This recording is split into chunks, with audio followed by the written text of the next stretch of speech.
পারস্য উপসাগরে কিন্তু একটা ভয়ঙ্কর সামরিক পরিস্থিতি তৈরি হচ্ছে। মানে বিশ্বের সবচেয়ে শক্তিশালী নৌবহর মুখোমুখি হয়েছে এমন এক প্রতিপক্ষের যে কিনা সহজে হার মানার পাত্র নয়।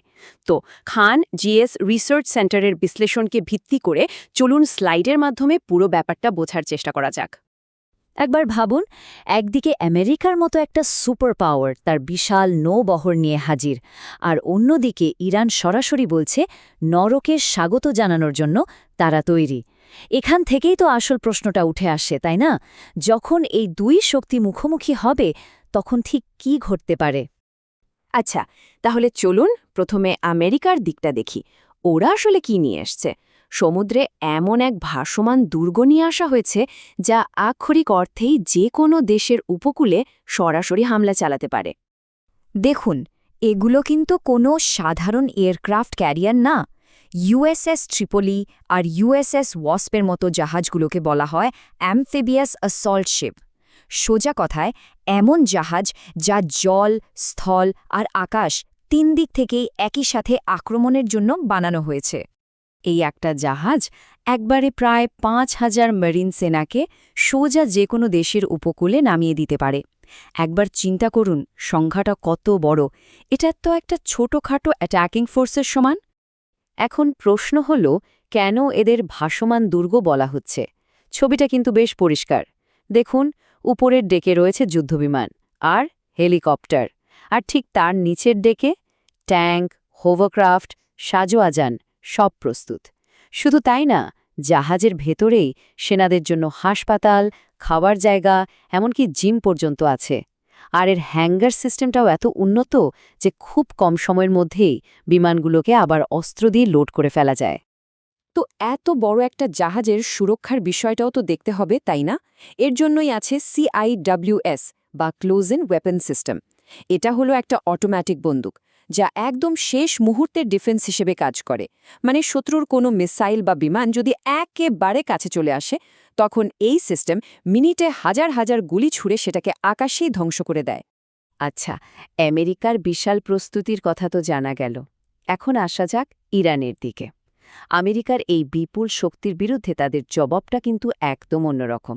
তারা গতানুগতিক পথে না হেঁটে বলা যায় একটা অসম যুদ্ধের জন্য তৈরি হচ্ছে। এই স্লাইডটা দেখলেই দুটো দেশের মিলিটারি ফিলসফির পার্থক্যটা স্পষ্ট হয়ে যায়। একদিকে আমেরিকার ভরসা হলো তাদের অপ্রতিরোধ্য ফায়ার পাওয়ার, তাদের আধুনিক টেকনোলজি, আর অন্যদিকে ইরানের স্ট্র্যাটেজিটা দেখুন, স্যাচুরেশন অ্যাট্যাক, মানে একসঙ্গে এত বেশি পরিমাণে আক্রমণ করা যে শত্রুর ডিফেন্স সিস্টেমটাই ধসে পড়ে। এর সাথে তারা যোগ করেছে নিজেদের ভৌগোলিক সুবিধা আর সাইকোলজিক্যাল ওয়ারফেয়ার বা মনস্তাত্ত্বিক যুদ্ধ। সূত্র অনুযায়ী ইরান নাকি এই বার্তাই পাঠিয়েছে, নরকের স্বাগত, আমরা তোমাদের জন্য অপেক্ষা করছি। ভাবুন, এই একটা কথাই কিন্তু তাদের মনোভাবটা পরিষ্কার করে দিচ্ছে। তারা যে ভয় পাচ্ছে না, বরং যুদ্ধের জন্য মুখিয়ে আছে তা স্পষ্ট। ইরানের অ্যাটাকের ধরনটাও আমেরিকার থেকে একেবারেই আলাদা। তারা ব্যবহার করছে ঝাঁকে ঝাঁকে শয়ে শয়ে সস্তা ড্রোন আর মিসাইল। তাদের আছে ছোট কিন্তু অত্যন্ত দ্রুতগতির নৌকার একটা মশা বাহিনী বা মস্কিটো ফ্লিট। এছাড়াও তাদের বড় শক্তি হল মাটির নিচে তৈরি করা বিশাল সুড়ঙ্গের নেটওয়ার্ক, হ্যাকিং আর অবশ্যই রাশিয়া ও চীনের মতো দেশের কাছ থেকে পাওয়া স্যাটেলাইট ডেটা। তো এই দুই পক্ষের প্রস্তুতি তো দেখলাম, চলুন এবার দেখি এই সংঘাতটা ঠিক কিভাবে আরও বাড়ছে, আর সূত্র অনুযায়ী কিছু বেশ চাঞ্চল্যকর দাবিও খতিয়ে দেখা যাক। তবে এখানে একটা বড় প্রশ্ন চলে আসে, একটা সাধারণ মিসাইল কিভাবে একটা $1 বিলিয়ন দামের ফাইটার জেটকে ধ্বংস করতে পারে? শুনতে অদ্ভুত লাগলেও সূত্র কিন্তু দাবি করছে যে ইরান ঠিক এই কাজটাই করে দেখিয়েছে। সূত্র অনুযায়ী ব্যাপারটা নাকি বেশ সোজাসাপটা। প্রথমে হিট সিকিং মিসাইলটা F-15 জেটের ইঞ্জিনের গরম হাওয়াকে টার্গেট করে। জেটটা তখন নিজেকে বাঁচানোর জন্য ফ্লেয়ার ছোড়ে। এগুলো হলো মিসাইলকে বিভ্রান্ত করার জন্য আরও গরম টোপ। কিন্তু এখানেই আসল খেলা। ইরানের আধুনিক মিসাইলের সেন্সর নাকি এই ছোট ফ্লেয়ারগুলোকে পাত্তাই দেয় না। এটা সোজা জেটের বড় হিট সিগনেচার, মানে ইঞ্জিনের তাপটাকেই আবার খুঁজে বের করে আর গিয়ে আঘাত করে। কিন্তু এখানেই শেষ না।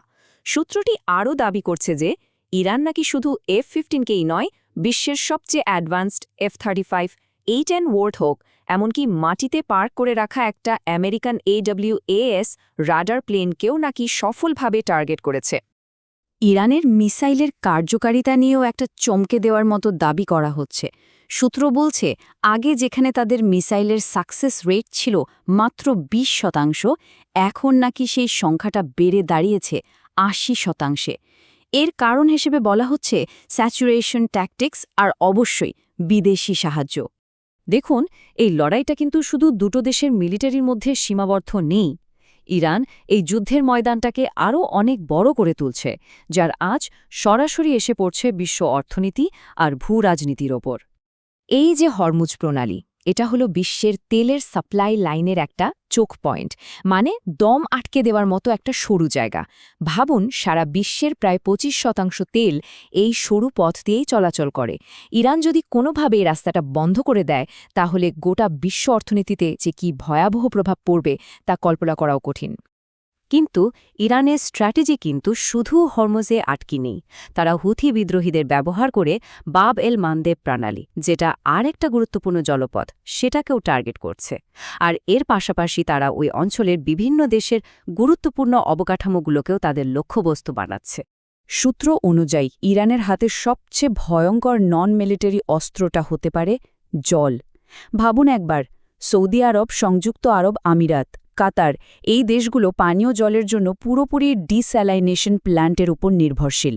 এই প্ল্যান্টগুলো কিন্তু খুব সহজ টার্গেট, আর এগুলোর ওপর একটা সফল হামলা হলে কী ধরনের মানবিক সংকট তৈরি হতে পারে তা ভাবলেই ভয় লাগে। তো সব মিলিয়ে পরিস্থিতিটা এমন একটা জায়গায় এসে দাঁড়িয়েছে, যেখানে যে কোনো একটা ছোট ভুলও পুরো বিশ্বকে একটা ভয়াবহ পরিণতির দিকে ঠেলে দিতে পারে। আমরা আসলে একটা খাদের কিনারায় দাঁড়িয়ে আছি। এই স্লাইডটা দেখাচ্ছে যে পরিস্থিতি কতটা গুরুতর দিকে যেতে পারে। সূত্র অনুযায়ী আমেরিকা যদি কোনোভাবে চূড়ান্ত অপমানিত বোধ করে, তবে তারা পারমাণবিক হামলার কথাও ভাবতে পারে। অন্যদিকে ইরান যদি কোণঠাসা হয়ে পড়ে, তারাও কিন্তু ডটি বোমা ব্যবহার করতে পিছপা হবে না। আর সবচেয়ে ভয়ঙ্কর দাবিটা হলো, এই যুদ্ধ যদি থেমেও যায়, রাশিয়া, চীন বা উত্তর কোরিয়ার সাহায্যে ইরান নাকি মাত্র 6 মাসের মধ্যেই একটা পারমাণবিক বোমা বানিয়ে ফেলতে সক্ষম। তাহলে শেষ প্রশ্নটা এটাই, আজকের দিনে যেখানে সারা বিশ্ব একে অপরের সাথে এতটা গভীরভাবে জড়িয়ে আছে, সেখানে কোনো বড় সংঘাত কি সত্যিই আর স্থানীয় থাকতে পারে? হরমুজ প্রণালীর এই উত্তেজনা কিন্তু আমাদের সবাইকে এই প্রশ্নটা নিয়ে নতুন করে ভাবতে বাধ্য করছে।